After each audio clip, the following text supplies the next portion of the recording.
এইটা আবার কেমন আজব শরবত, চামচ দিয়ে যতই গড়তে আছি এই গোলাপি রং দেখি আস্তে আস্তে ভ্যানিশ হয়ে যাইতে আছে। আসসালামু আলাইকুম বন্ধুরা, আপনারা সবাই কেমন আছেন? আশা করি আপনারা সবাই অনেক অনেক বেশি ভালো আছেন। আজকে আপনাদের মধ্যে আবারও হাজির হয়ে গেছি লিচুর দুর্দান্ত দুই ধরনের শরবত রেসিপি লইয়া। এর আগে আপনাকে লিচুর সাবান পানীয় ড্রিঙ্কস বানাইয়া দেখাইছিলাম, আর আজকের ভিডিওতে আপনাকে বানাইয়া দেখামু লিচুর পিঙ্ক লেডি জুস আর লিচুর মজিতো। প্রথমে 8-9টা লিচু ভালো মতো ছিলাইয়া ভিতরের বীজগুলা বাইর করিয়া নিয়ে এর মধ্যে দিয়ে দিছি অল্প পরিমাণে চিনি।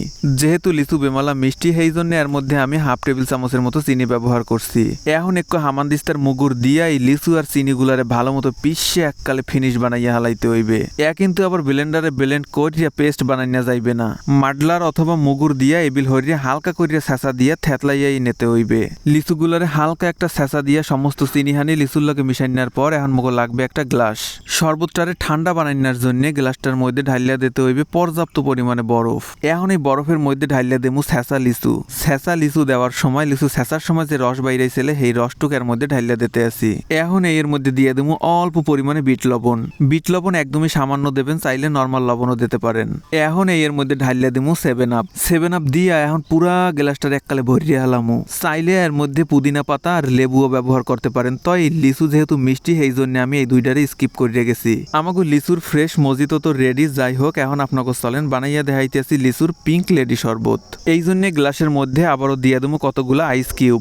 এখন এই আইস কিউবের মধ্যে দিয়ে দেবো 1 টেবিল চামচ রোজ সিরাপ। রুহ আফজার মতো দেখতে হইলেও এইটা কিন্তু রুহ আফজা না, চাইলে রুহ আফজাও ব্যবহার করতে পারেন। তয় অনেকে কিন্তু আবার রুহ আফজার স্মেলটা পছন্দ করে না, জাগুধারে রুহ আফজার স্মেলটা ভালো লাগে না, হেরা রোজ সিরাপ ব্যবহার করতে পারেন। এখন এই রোজ সিরাপের মধ্যে ঢালিয়া দিছি 1 কাপ লিচুর জুস। এরপর দিয়ে দিছি 2 চা চামচ ছেঁচা লিচু। ওই যে একটু আগে মজিতো বানানোর জন্য লিচু ছেঁচে নিয়েছিলাম, হে হিন্দাই অল্প পরিমাণ বাচ্চা ছেলে সেই লিচুটাই এর মধ্যে দিয়ে দিছি। এখন এর মধ্যে দিয়ে দিব 1 চা চামচ লেবুর রস। মিষ্টির জন্য দিয়ে দিব হাফ টেবিল চামচ চিনি। এখন এই সমস্ত মিশ্রণের মধ্যে হালকা করে ঢালিয়ে দেবো সোডা ওয়াটার। এর মধ্যে যদি স্প্রাইট অথবা 7 আপ দেওয়া হয় সেই ক্ষেত্রে কিন্তু রোজ সিরাপের স্মেলটা পাওয়া যাইবে না।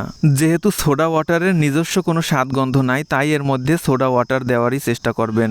স্প্রাইট অথবা 7 আপের মধ্যে কিন্তু আলাদাভাবে ফ্লেভার অ্যাড করা থাকে, সেই জন্য বিশেষ করে এই শরবতটার মধ্যে দিয়ে কিন্তু আসল ফ্লেভারটা পাওয়া যাইবে না। যাই হোক, এখন চামচ দিয়ে এককালে সুন্দর মতো গুডুমুডু হয়ে ঘুরডা সমস্ত শরবতহানিরে গোলাইয়া নিমু। এই পিঙ্ক লেডি শরবতের মধ্যে দিয়ে কিন্তু অসম্ভব সুন্দর একটা গোলাপের স্মেল বাইরেইতে আসলে। 1 টুকরা লেবু অবশিষ্ট পড়ে আসলে, সেই জন্যই মজিতোর মধ্যে লেবুর টুকরাটারে চিবড়াইয়া রস বাইর করিয়া দিয়ে দিছি। এখন আবারও চামচ দিয়ে ঘুরডা লেবুর রসটারেও সমস্ত মজিতোর লগে সুন্দরভাবে মিক্স করিয়া নিলাম। এই যে দেখেন, অবশেষে আমাকে 2 ধরনের লিচুর রিফ্রেশিং ড্রিঙ্কস রেডি। এই অসাধারণ স্বাদের রিফ্রেশিং শরবত দুইটা আপনাকে ধারে কেমন লাগছে অবশ্যই কমেন্ট করে জানাইবেন। ভিডিওটা শেষ পর্যন্ত দেখার জন্য আপনাকে সবাইরে অনেক অনেক বেশি ধন্যবাদ। যে যেখানে বইয়া আজকের এই ভিডিওটা দেখছেন সবাই অনেক অনেক বেশি ভালো থাকেন। আল্লাহ হাফেজ।